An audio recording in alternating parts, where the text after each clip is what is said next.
But anybody coming your way.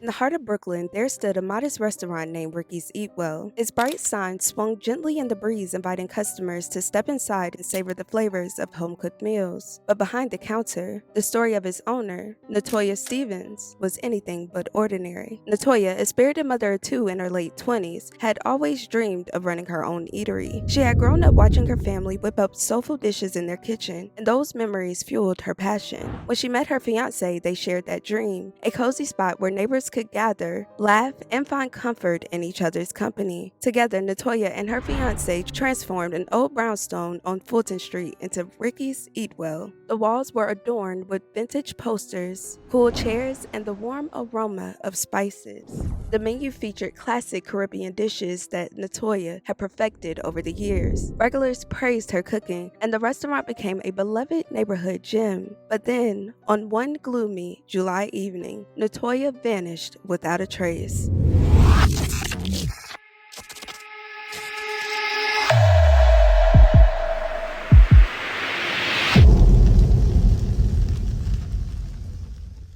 Finding information about Natoya or her case was very difficult, but it has been shared that the 29-year-old was last seen in Brooklyn, New York in July 2012. After Independence Day that year, her friend Tanya noticed that she was having problems in her relationship.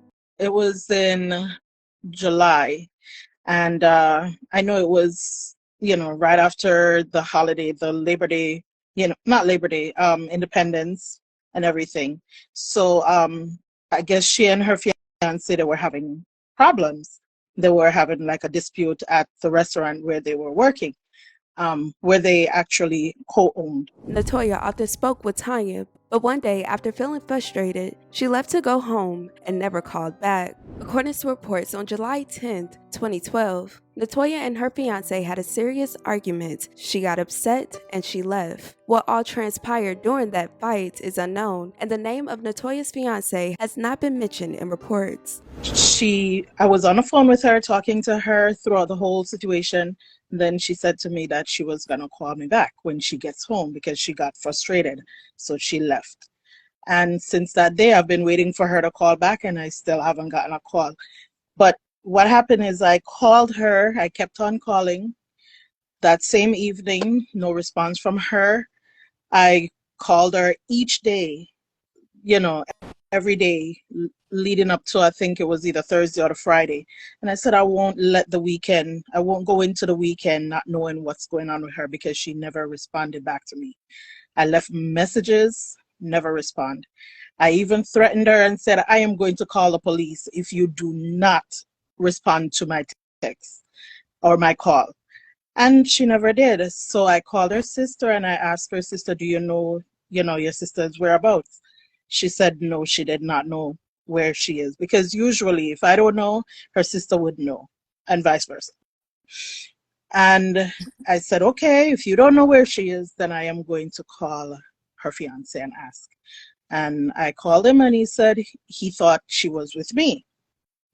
He said that he was the last person to see her, I guess, at the house. She was charging her telephone outside of the apartment. I don't understand. And that was it. Okay. And this was probably about 3 days after, 2 to 3 days after. And, so I said, all right, we're not going into the weekend without finding out what happened to her. Unfortunately, when Tanya tried to report Natoya missing, she was told that she wasn't in the district, so someone else had to report her case. Therefore, she had to get Natoya's fiance and her sister to then call and report her missing. I called 911. I reported it to them, but because I live in Queens and she lived in Brooklyn, they said because of the jurisdiction, Queens could not do anything. So somebody in Brooklyn have to make that call. So I reached out to both of them, her sister and her fiance, and I told them, you both need to go and report this incident that she is missing. A detective came out to me shortly after. They said they think that some homicide, that it was an homicide. But because she's a grown 29-year-old woman, people do walk away sometimes from life. So they labeled it as missing, and she has been missing for almost 12 years now. During the initial investigation, the detectives did go to Jamaica to speak with Natoya's mother, but that was the last update and nothing was shared to the public. So her mother was living in Jamaica at the time, and she was so fortunate that she was working on getting her mother to come here.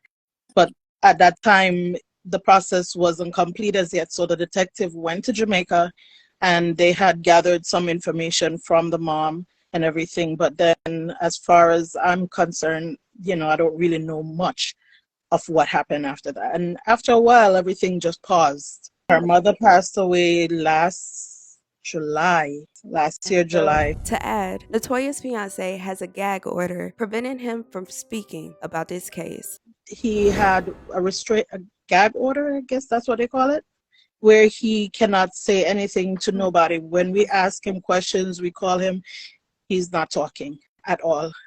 He's not letting anybody into the apartment. We needed things like those photographs that they use for the pictures, for the missing person's picture flyer. We had to literally fight tooth and nail just to get those pictures from him. As of July 2024, the status of this investigation is unclear, but a Facebook page was set up to help shed light on this case. Natoya's loved ones do not believe she is missing on her own accord, and it's uncharacteristic for her to be out of touch with her family. It is also unlikely that she would abandon the restaurant she co-owned with her fiancé on Fulton Street. The last time I spoke to her sister, which was just about a few days after, or I think that same day when she sent me the information about the funeral, because they sent me a WhatsApp, link to view the funeral, her mother's funeral. And I spoke to her that same day, and I said to her, how are the kids? And she said, Jaden, he's doing fine. I believe Jaden is about maybe 15, 16 now. Her older daughter, she's okay. Kayla should be fine also. Yes. I cannot imagine. I have 3 of my own. And I cannot imagine just getting up and walking away. Somebody walking away from their family like that, their children, and she loved her son so much, and she loved her daughter. So I cannot imagine that. So something is wrong. Something happened to her. That's not just someone walking off, trying to change her life or anything like that. No, not at all. There was a time when I was very nervous, paranoid, because I'm just worried that, this man, if he really is involved with her disappearance, that he might, because I am talking about it. I'm actually the only person that actually did post this thing up. I had it on my Facebook. Her mother had tried a little bit to make a little video thing, compilation of her, but for the most part, I'm the one who drew attention to this whole situation. And I was nervous that maybe he's gonna come after me if he's the one that's guilty, But then as the days go by, I kind of release a little bit as the years go by, but I'm still feeling hurt, because I tell you, she is my close friend. Anything that was going on, it was just me and her. I would call her, we would talk, laugh. I still remember some of the little things that we used to do, So it's hard, very hard. At the time of her disappearance, Natoya stood 5'1" and weighed 130 pounds. She had black hair and brown eyes. What she was last seen wearing is unknown. At this time, there are no more updates on this case. Anyone with information about this case is urged to contact the New York City Police Department of Missing Persons or your local authorities. This is absolutely devastating. I will continue to keep her friends and family in my thoughts and prayers. I don't know. It's just really sad that there are literally no reports on this young woman's case. And I just hope that someone's out there see this and say something to someone, because of course someone knows something. You all, let me know your thoughts and your opinions down below. I thank you all so much for watching. I love you all dearly. And with that being said, please don't forget to check on your loved ones.